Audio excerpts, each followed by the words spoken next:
Sejam bem-vindos à Revista Fora, eu sou Carlito Neto, historiador e cientista político, e hoje eu estou aqui para conversar com vocês ainda sobre o que aconteceu na última quarta-feira lá em Brasília. Várias informações já vieram a público, a gente já sabe que o Bolsonaro está extremamente preocupado, inclusive, as consequências para ele têm sido muito sérias, muita gente imaginou que não daria em nada, mas o cerco está se fechando cada vez mais para o Jair Messias Bolsonaro.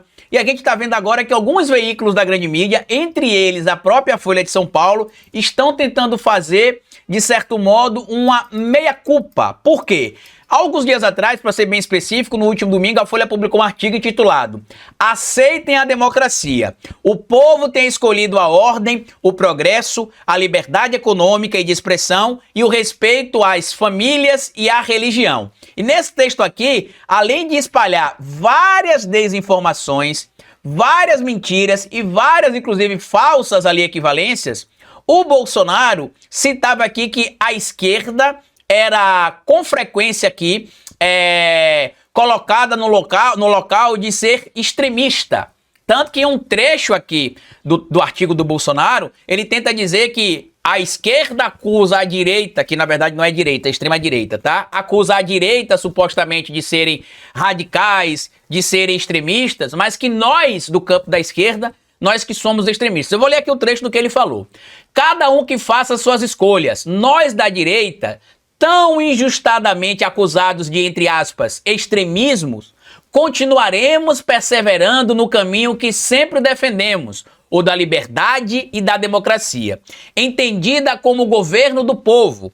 Continuaremos nos esforçando para ouvir o povo e estar conectada aos anseios mais profundos da sociedade, mesmo quando estes não encontram espaços nos mecanismos tradicionais de formação da opinião pública." Quais seriam esses mecanismos não tradicionais na formação da opinião pública? Seria talvez um ato de terror contra o Supremo Tribunal Federal para poder tentar tirar a vida do ministro Alexandre de Moraes? Seria fomentar em grupos, por exemplo, o ódio ao próximo, o ódio a adversários políticos, o ódio ao Estado Democrático de Direito, o ódio às instituições e o ódio ao debate público, como se fez durante muito tempo o senhor Jair Messias Bolsonaro? No nosso último vídeo aqui da nossa análise de ontem, eu citei para vocês que o Bolsonaro provavelmente se complicará ainda mais, e a prisão preventiva do Bolsonaro é um fato que é real e que pode acontecer, inclusive, diferente do que muita gente imagina. Por quê? Tudo que aconteceu em Brasília na última quarta-feira tem ali toda a conexão com os atos que aconteceram antes das eleições de 2022 e que, como bem lembrou o ministro Alexandre de Moraes, vem sendo fomentado pelo chamado gabinete do ódio, tanto que pode escrever o que eu tô falando aí. Vocês vão ver nos próximos dias vários influenciadores bolsonaristas ficando calados, sumindo um pouco, apagando vídeo de rede social, porque vários dos ataques que foram feitos aos ministros do Supremo Tribunal Federal, ao próprio STF e ao ministro Alexandre de Moraes foram repetidos ipsis literis, inclusive, em trechos ali das mensagens deixadas pelo agente do terror ligado ao bolsonarismo, que eu já expliquei para vocês aqui, que não vou ficar citando o nome dele, porque este tipo de gente, por exemplo, quer esse tipo de atenção, e aqui a gente não vai dar esse tipo de atenção. E aí o que aconteceu? O tipo de anistia que eles imaginavam que aconteceria acabou. Primeiro que a Polícia Federal vê conexão direta com o ato da última quarta-feira, com os atos que aconteceram entre 2022 e 2023, que culminaram com o 8 de janeiro, tá? E a própria companheira, ou melhor, ex-companheira do criminoso, já confirmou que ele foi sendo radicalizado e que do nada ele passou a falar apenas de política e que dizia o tempo inteiro que iria matar o ministro Alexandre de Moraes. E quem é que tem propagado esse ódio ao ministro Alexandre de Moraes?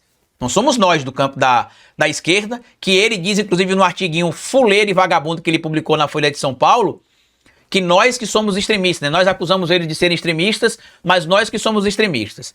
Essa situação fortalece ainda mais o ministro Alexandre de Moraes. Vários veículos, inclusive da mídia tradicional, que estavam atacando o ministro Alexandre de Moraes, entre eles a Folha de São Paulo, já reconhecem isso.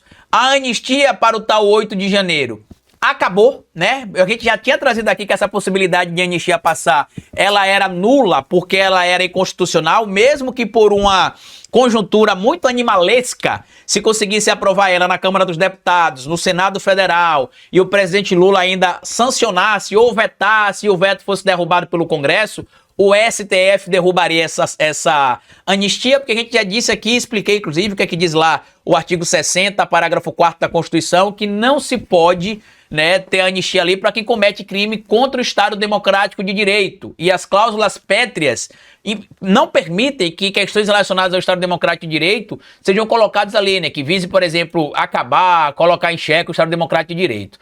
A anistia, que algumas pessoas dizem aí, inclusive os bolsonaristas, ela deveria acontecer porque com a anistia a gente teria uma pacificação, né? Que não, a gente vai ter uma pacificação, se precisa anistiar as pessoas para seguir em frente. O Bolsonaro, inclusive, dizendo que Lula não teria coração, que não teria isso, que não teria aquilo.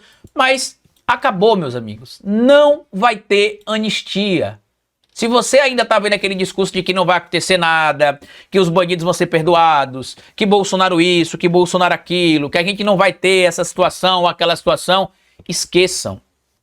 A situação, ela pode até parecer simples para quem não entende talvez como é que funciona o debate democrático, como é que funcionam as discussões públicas, mas para quem entende e conhece a lei, conhece o jogo político, os próprios bolsonaristas inclusive estão dizendo já que a PEC da anistia explodiu junto com o agente do terror do bolsonarismo. Explodiu junto com ele. Agora, sabe o que é que me chama bastante atenção aqui? É que eles estão radicalizando tanto essas pessoas que vai chegar um momento que eles mesmos serão vítimas dessas pessoas por serem acusados de não serem mais tão radicais quanto estas pessoas que eles mesmos radicalizaram queriam ou querem que eles sejam. Os próximos passos agora, a gente já está vendo, a Polícia Federal está investigando, o ministro Alexandre de Moraes já disse que vê conexão, inclusive, com o 8 de janeiro. O Bolsonaro está desesperado, a defesa dele está vindo à pública ele dizer que não tem conexão nenhuma, que não existe isso, que é aquilo, que a Constituição, que a lei não tem como enquadrar o que aconteceu com os fatos que realmente tem conexão com a realidade, que era só um maluco, que ele não tem conexão nenhuma com o Bolsonaro, que Bolsonaro não pode ser punido por causa de um fato isolado, de um maluco, porque é engraçado, né? Quando aconteceu o fato do Adélio Bispo, eles tentaram ligar à esquerda, mesmo sem ter ligação alguma, ao contrário, o que se tinha era o Carlos Bolsonaro, a Júlia Zanata e o Adélio Bispo, não o Abílio, né? O Adélio Bispo, no mesmo lugar, que era um clube de tiro, que o Adélio Bispo ia praticar tiro, inclusive, onde a Júlia Zanata era a diretora do clube de tiro, e o senhor Carlos Bolsonaro praticava tiros lá também, disparos, né, de arma de fogo lá também. Neste caso aqui, é aquela situação que a gente consegue fazer a conexão do seguinte: eles exageraram tanto na narrativa que eles inventaram que eles não têm mais controle, saiu do controle. E eles não vão conseguir mais retroceder, tá? Ao contrário. Se eles vierem a público agora e fizerem qualquer tipo de discurso para tentar retroceder, a situação pode piorar ainda mais para eles. Por quê? Porque este público deles quer que eles sejam cada vez mais radicais. Quanto menos radicais eles ficam, mais ódio é propagado internamente dentro desse grupo. E eu espero que a Polícia Federal aja de forma rápida e que os responsáveis sejam punidos, porque não se pode passar pano para isso. Não se pode ignorar que não foi um ato isolado. O Bolsonaro é o grande líder e orquestrador desse ato de terror e precisa ser punido. Deixa aqui a sua opinião, compartilha esse vídeo, bom feriado para vocês, me siga aqui nas redes sociais do próprio YouTube, né, no meu canal, O Historiador, e me siga no meu Instagram também para poder acompanhar um pouco mais das minhas informações lá, tá certo? Grande abraço, bom final de semana e até o nosso próximo encontro. Tchau!